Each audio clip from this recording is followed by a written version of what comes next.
Ahmed ni dhaadate Abiyyi dhaadateeti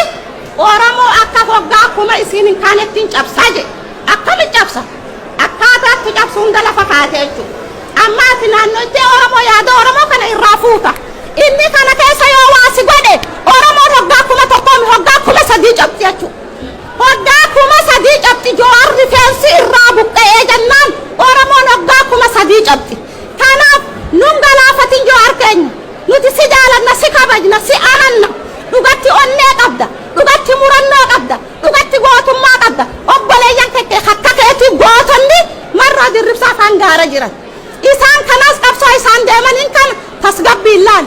yaada ummanni Oromoo si dhaammatu kana tasgabbiin laal kanaaf nuti miidhamne Jawaar nuti ni salphanne nuti ni xiqqaanne impaayira san keessatti arraan kana ilmi namaa ibiddaan gubachaa jiru harka ilmaan Oromoo akkana muranii dur harkaa sin muran arra guddaa muranii akkana faannoon qabattee teessin jechuudha faannoo isaan hidhachiisan faannoo isaan odoo ummanni Oromoo miliyoonaan beelawaa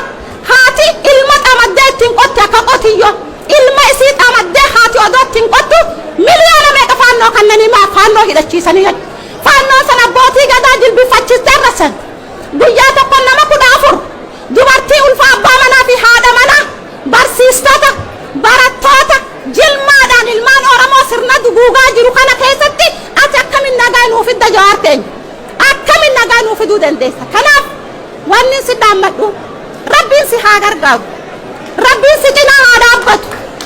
ka taa'ee si hamatu gufuu haa ta'u ka dhaabbatee si hamatu bubbee haa ta'u kan si hamatu ammoo diina Oromooti malee fira Oromooti miti beekadhu Oromoo si hamatu tasumaa hin jirtu beekadhu siin dhaadatti Oromoon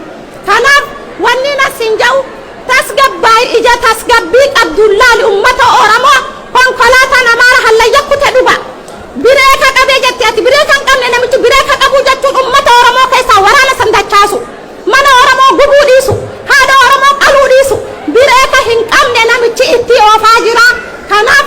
yoo dandeenye hiddaan buqqifnaa yoo dadhabne itti dhabamna lafti lafa seenaa taatee haa haftu saba bilisummaa malee miti hujachuu nuti akkana taanan kanaaf baay'ee galatoomii abjuuta